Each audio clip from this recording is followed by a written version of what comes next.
Hello everyone and welcome back. I'm wicked excited for you to be here because we are going to go ahead and talk about what I am starting in the month of March.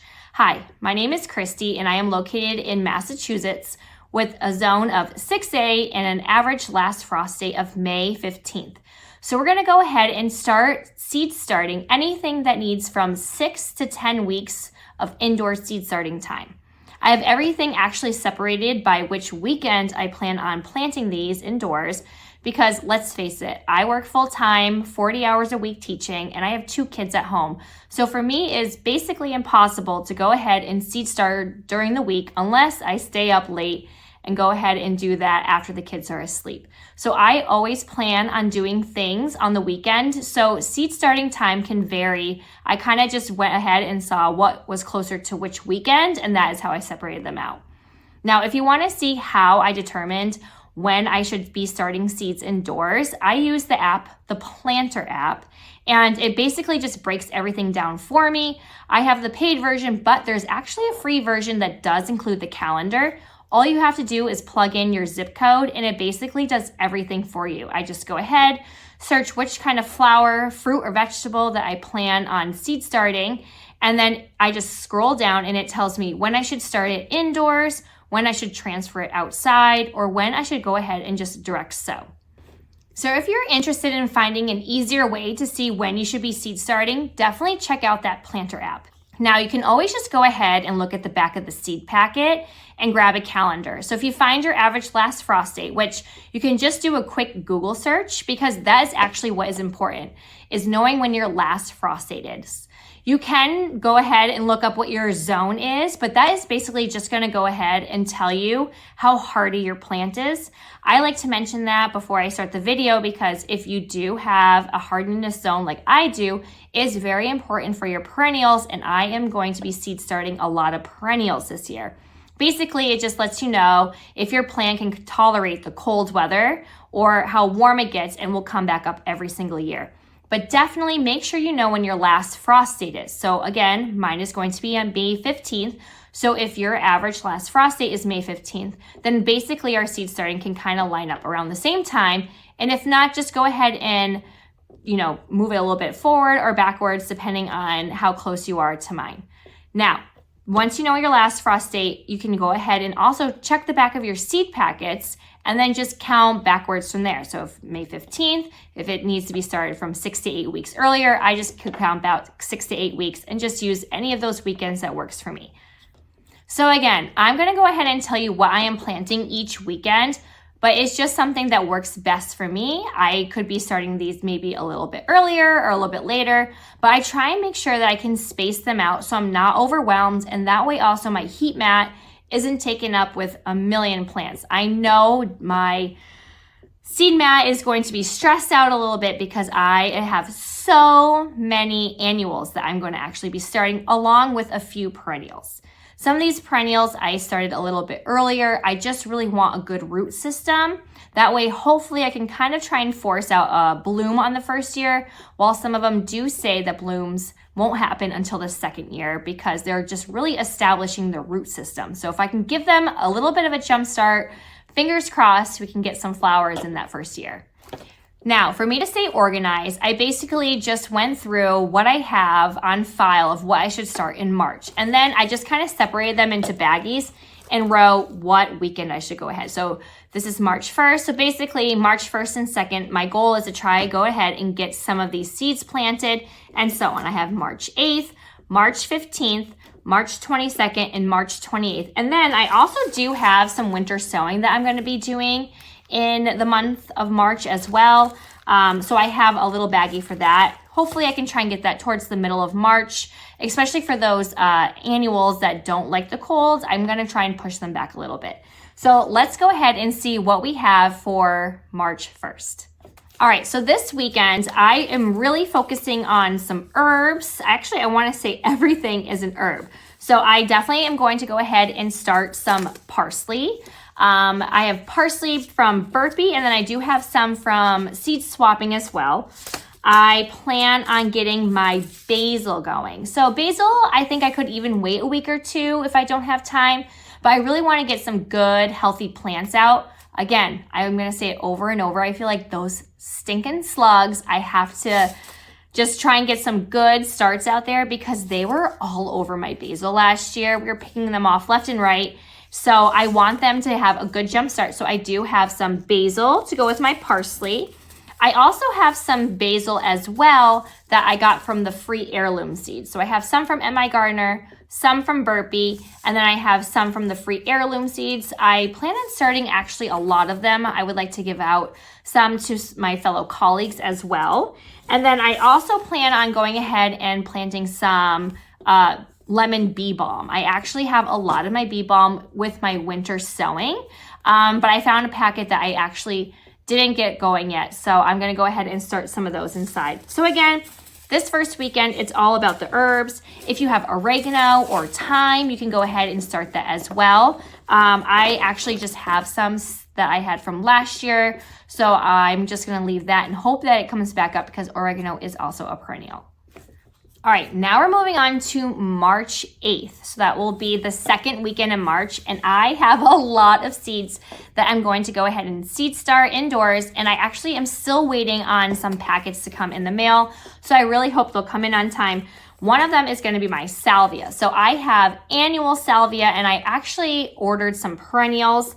I have some from seed swapping, I should say, sorry. I have some from Baker Creek, and then I also have some from Ferry Morris. So I have a bunch of salvia that I want to go ahead and get started, but I'm probably going to go ahead and focus more on the perennials and then just do a select few of the ones that are annuals, basically because I really want to go ahead and harvest some seeds.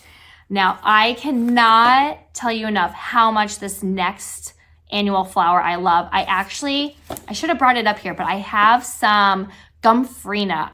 I fell in love with this from my farm share, and it makes an excellent cut flower for drying. I have some, I kid you not, in my kitchen that I harvested at the end of September, and they are still as pink as can be as if I just harvested them. I just cut them and then I hung them upside down for a couple of weeks, and then I just put them in a vase that I have in my kitchen, and I just have that beautiful pink color all year round. So I want to go ahead and I have several different colors. A lot of these are going to be from Seed Cult, and I actually do have some from Johnny Seeds as well.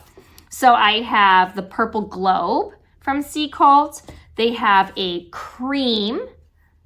We have salmon, and we have some nice hot pink, and then I have a raspberry cream that I got from seed swapping. So I'm gonna do a little bit of those. These ones are actually on the shorter end, so they don't get super tall. But from Johnny Seeds, I actually did get two that they suggest for cut flowers because they do get super tall. I plan on actually using these as like almost like a bush or a hedge for my landlines when I have up front. They're gonna go with my hydrangeas. So I actually do have Audrey Pink and white that I got from Johnny Seeds. So again, these ones are going to be on the taller end, while these other ones I'm gonna go ahead and plant out as well. They're gonna be shorter. And just to let you know, I am also starting so many. I know I am not doing any kind of flower farming, but I'm also going to be planting some of these at the preschool that I work at. We wanna go ahead and add some more pop of color up front. So I'm actually starting extra seeds too for work. All right, and still to go with March 8th, I want to go ahead and get my feverfew going. I have from Johnny Seeds 2 varieties. I am going to do some coreopsis that I got from seed swapping, and then I also have some daisies. So I have a lot of Rebecca that I'm also going to be seed starting this month. So I'm kind of just going ahead and swapping them out. I don't plan on doing too much of everything. I do need some of that Gumfrina, the Audrey White for out front. I probably need at least a good like 10 to 15 plugs for those. So we have a lot going on for March 8th. All right, March 15th weekend. This is going to be the third weekend of March, and it's probably going to be my favorite weekend of all because I'm going to go ahead and start for the first time dahlia seeds. I fell in love with dahlias last year. I actually just got 2 boxes from online from Costco for my birthday, And I know there's mixed reviews on buying them from big box stores, but I can tell you that the ones that I did go ahead and plant from Costco, I didn't have any kind of disease or leafy gall. I actually had great success with them. They had some beautiful purple flowers and pink flowers. And I unfortunately not sure how well I did with saving and storing them. So we'll find that out later. But I actually don't want to spend too much money on dahlia tubers this year. So I figured it'll be super fun to see what kind of varieties I can go ahead and get just from seed starting indoors. And then that way I can go ahead and save my favorite ones when I know a little bit more about saving. So I actually have a lot of them from seed swapping. I really wanted some of them from Florette, but unfortunately this year she didn't have them for sale. So I did manage to get some of her Bee's Choice from seed swapping. And I also have a few that I got from seed swapping as well that I plan on going ahead and getting started. I also did have some from the dollar store, from American Seed, also from Walmart, that I plan on starting for my school. So I will be getting those as well. I just unfortunately don't have them on hand. I'm going to be starting a lot of sage. So I have some dried flower options that I wanted. So I have some sage that I will be starting that weekend. I also have straw flower. Now, I probably have a couple from seed swapping. This one is kind of like a mixed one. And then I have a shorter variety of straw flower that I'm going to go ahead and get started. I have some aster that will get started. These ones are going to be from M.I. Gardner. And then I have a lot of marigolds. I have some from seed swapping. I actually have several packets down with more of my seed starting mix downstairs that I harvested from my farm share. So I will get those going as well. I also have celosia, which I'm super excited about because we had this at our farm share and I wasn't going to get it because I know that they get really big, especially like the flower, and I wasn't sure if I could stake them well enough, but we're going to give them a try. Last year I tried growing them and I was not successful whatsoever. I think I just went ahead and composted like the whole entire tray. So hopefully this year I will do a little bit better. And I also have chives that I'm going to go ahead and I have Nelly chives, and then I also have these from M.I. Gardner. So this is going to be my perennial ones. I'm going to try and make a perennial herb garden box outside with some of my leftover cedar from last year. So then those can have a nice happy home. So that is going to be for the 3rd week of March. All right, now we are on to March 22nd, which is going to be the 4th weekend in March. So the first thing I'm going to go ahead and get started are going to be my Mexican sunflower seeds. I got a lot of these from seed swapping. I absolutely love them when we had them at the farm share. My daughter loved how fuzzy and soft the stems were, and for whatever reason, I just never did a good job transferring them back from the farm share to my house, probably because it was just so hot and with the water. They just kind of wilted and looked so sad, so I'm hoping if I have them here, I'll do a better job having them in my vases. We're going to do some black-eyed Susan, and these are going to be the vine variety. I had no idea until this year that you could actually get black-eyed Susans on the vine. I'm hoping I can go ahead and plant them in pots, and then they can go ahead and trail up my fencing for my back deck. We have the star of some of our Rebecca or black-eyed Susans. I have Goldilocks that I got from Free Heirloom Seeds. I have a blanket flower that I got from seed swapping. And from seed swapping, I was actually able to get some of the Florette ones. So hopefully I can get these so then I can save some seeds. And then one, I am not sure if I'm really going to try or not. I feel like it just depends on how much space I have for my heat mat. It's going to be the Love Lives Bleeding. I have a burpee version and a seed swapping one.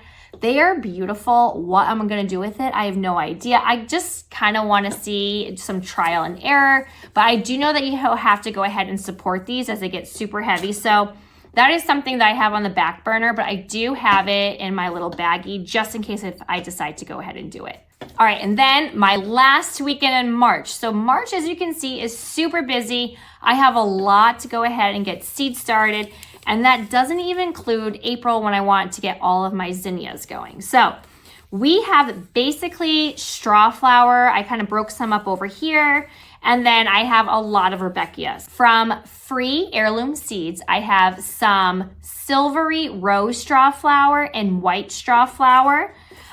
I also have some mixed straw flower that I got from seed swapping. I'm pretty sure these were like some beautiful yellows and pinks.